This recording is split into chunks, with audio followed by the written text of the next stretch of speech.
Hello everyone, good morning. কেমন আছো সবাই? আশা করি সবাই ভালো আছো, আর আমিও দেখো অনেকটাই ভালো আছি।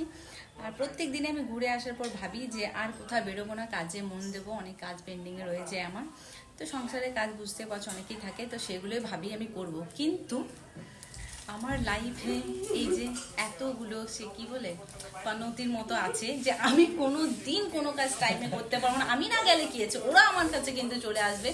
যেটা আজ হয়েছে, আমি বললাম আজ যাবো না, ওরা মন্দির গেছিলো, আজ আছে অ্যানিভার্সারি পার্টি, তো আমি বললাম একটু পরে যাবো, কিন্তু না, ওদের আমাকে চাই। এই দেখো সবাই মিলে চলে আসছে। তো যাক, যখন চলে এসছে যেতে তো হবেই। তো পার্টিটা পরে তোমাদেরকে সবটাই শেয়ার করবো। এখন আমাদেরকে কেমন লাগছে সবার লোক সেটা দেখে নাও, আমরা ভাই বোনেরা। তো এখন আরও গেস্ট আসা বাকি আছে, সেটা আমি পরে গিয়ে দেখাবো তোমাদেরকে। এখন আমরা চলো বাই, তাড়াতাড়ি বেরিয়ে পড়ি, অনেকটা কাজ আছে। আর আমি যাব মানে আমাকে কাজের জন্য নিতে এসছে এরা, এদের আর কিছু না, কাজের জন্য নিতে এসছে। এরকম কিছু ভালোবাসা তোমরা ভাবো না। চলো।